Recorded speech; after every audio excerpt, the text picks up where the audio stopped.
Olá, que a paz esteja com você. Hoje vamos mergulhar em passagens muito especiais da Bíblia, que nos falam sobre o chamado de Deus e a missão de levar sua ternura ao mundo. Fique comigo, pois a reflexão de hoje pode transformar a maneira como você enxerga o seu dia a dia e a sua própria fé.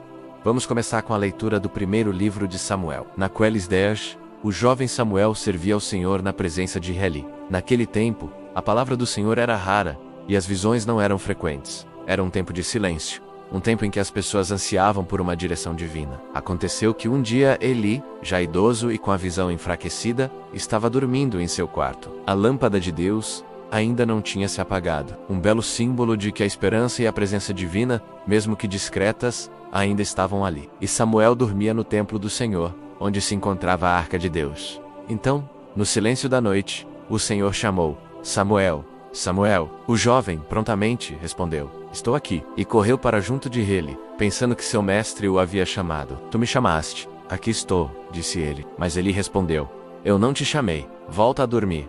E Samuel obedeceu e foi deitar-se. Mais uma vez, o Senhor chamou: Samuel, Samuel. E novamente, o jovem se levantou, foi até Eli e disse: Tu me chamaste. Aqui estou. Eli, com paciência, respondeu: Não te chamei, meu filho. Volta a dormir. A Bíblia nos explica que Samuel ainda não conhecia o Senhor, pois a palavra do Senhor ainda não lhe tinha sido manifestada diretamente. Ele era um jovem servidor fiel em suas tarefas, mas ainda não tinha tido essa experiência pessoal e profunda com Deus. Pela terceira vez, o Senhor chamou: Samuel, Samuel. E pela terceira vez, Samuel se levantou e foi até Eli.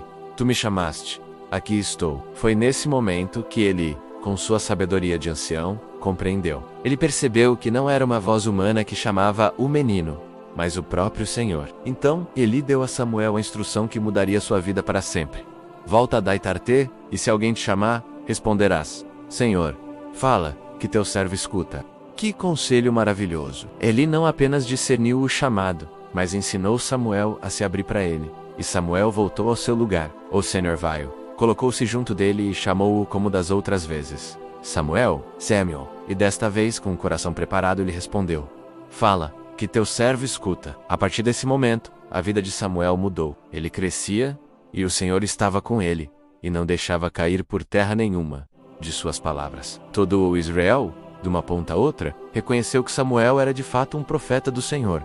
Essa passagem é riquíssima. Ela nos mostra que Deus nos chama pelo nome, de forma pessoal e insistente. Às vezes, como Samuel, podemos não reconhecer a sua voz de imediato. Podemos confundi-la com outras vozes, outras obrigações, mas Deus é paciente. E muitas vezes, Ele usa pessoas mais experientes na fé, como Eli, para nos ajudar a discernir o seu chamado. O mais importante é ter um coração disposto, como o de Samuel, pronto para dizer: Senhor, fala, que teu servo escuta. Agora vamos ligar essa ideia de escuta e serviço com o Evangelho do dia. Proclamação do Evangelho de Jesus Cristo segundo Marcos. Naquele tempo, Jesus saiu da sinagoga e foi, com Tiago e João, para a casa de Simão e André. Veja a simplicidade de Jesus. Ele sai de um lugar de culto e entra na casa das pessoas, no cotidiano delas. Ao chegar, encontra uma situação comum em muitas famílias.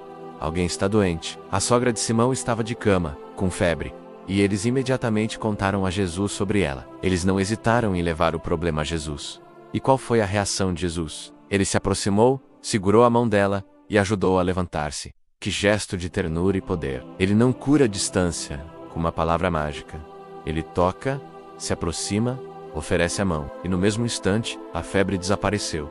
E o que ela faz em seguida? Começou a servi-los. A cura que ela recebeu não foi apenas para seu próprio bem-estar, mas a capacitou para o serviço, para a doação. A cura gera gratidão, e a gratidão se transforma em serviço. A notícia se espalhou rapidamente. À tarde, depois do pôr do sol, levaram a Jesus todos os doentes e os possuídos pelo demônio.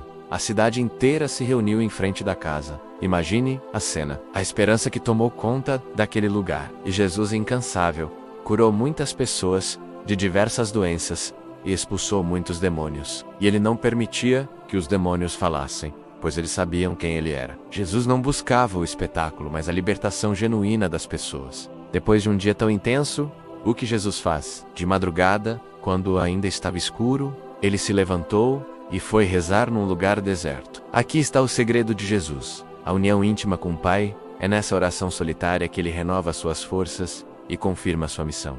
A ação de Jesus brota da sua contemplação. Mas o povo não o deixava em paz. Simão e seus companheiros foram à sua procura, e quando o encontraram, disseram: "Todos estão te procurando." Era a fama, a necessidade das pessoas batendo à porta. Mas Jesus tem uma visão mais ampla. Ele responde: "Vamos a outros lugares, às aldeias da redondeza. Devo pregar também ali, pois foi para isso que eu vim." Jesus não se deixa prender pelo sucesso em um único lugar. Sua missão é universal. Ele sabe que veio para anunciar a boa nova a todos. E assim, ele andava por toda a Galileia, pregando em suas sinagogas e expulsando os demônios. Refletindo sobre essas passagens, vemos um fio condutor muito claro. Desde o início, Jesus mostra sua predileção, seu carinho especial pelas pessoas que sofrem, seja no corpo ou no espírito. Aproximar-se dos que sofrem é uma prioridade para ele.